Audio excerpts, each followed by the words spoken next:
What's going on, everybody? This is MDENT313, and I'm back at y'all with another one. Listen, I have seen the strangest thing that I've ever seen. What is that? I'm glad you asked. Leonard Ellerbe, former promoter of Mayweather Promotions, and Eddie Hearn, promoter of Matchroom.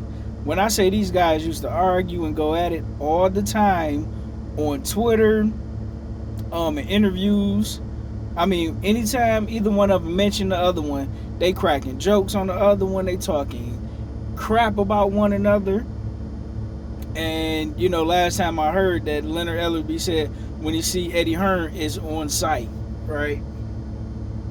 Now listen, as an older guy, you don't really want to see things like that.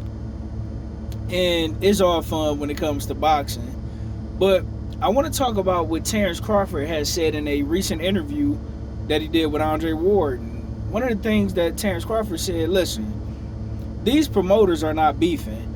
Really behind the scenes that these guys are friends.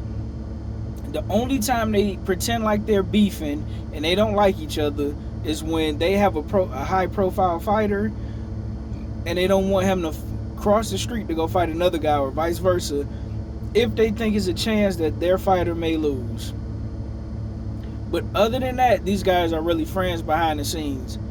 And I could believe it 1000% because I remember when Eddie Hearn and Bob Arum was going through the same thing.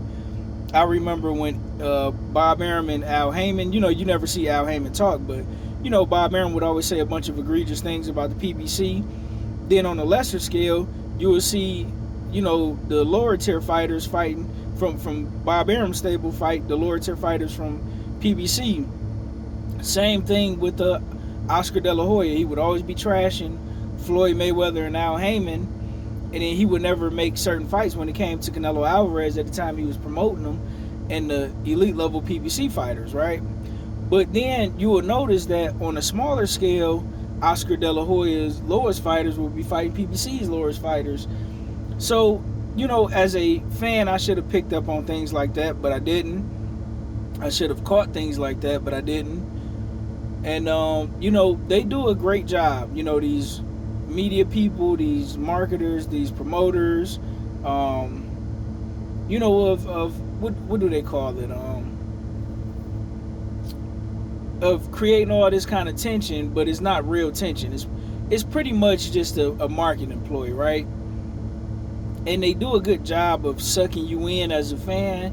And sometimes you can get caught up in this guy's ducking or that guy's ducking, or well, this guy, he want too much money, or that guy want too much money, when all this stuff can be hashed out if they really want to make the fight. This is something that I had to learn, right? I didn't know this previously. Like I say, I watched boxing here or there, when I was younger.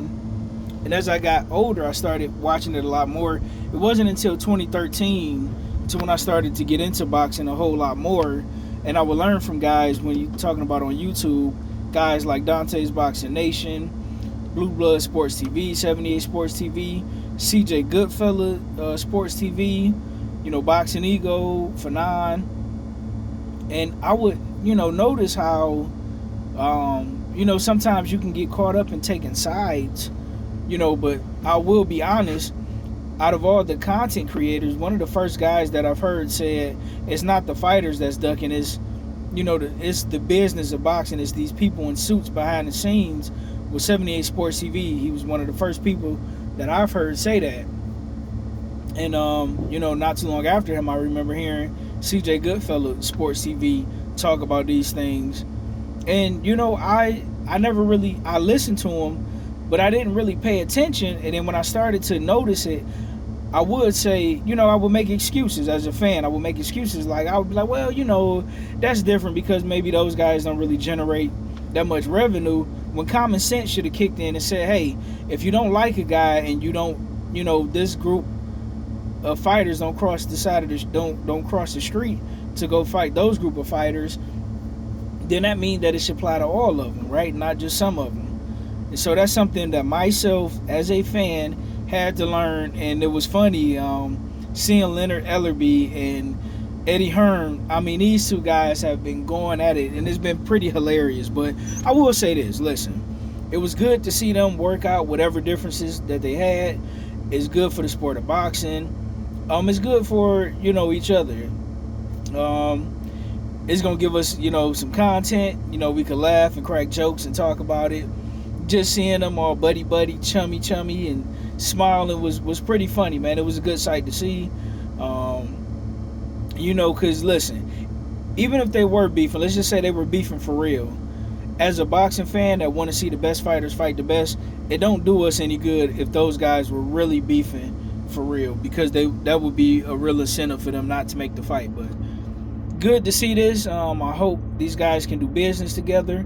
I hope all 4 or 5 promotional companies continue to work with Turkey Al-Sheikh and putting on great fights, and they all work together.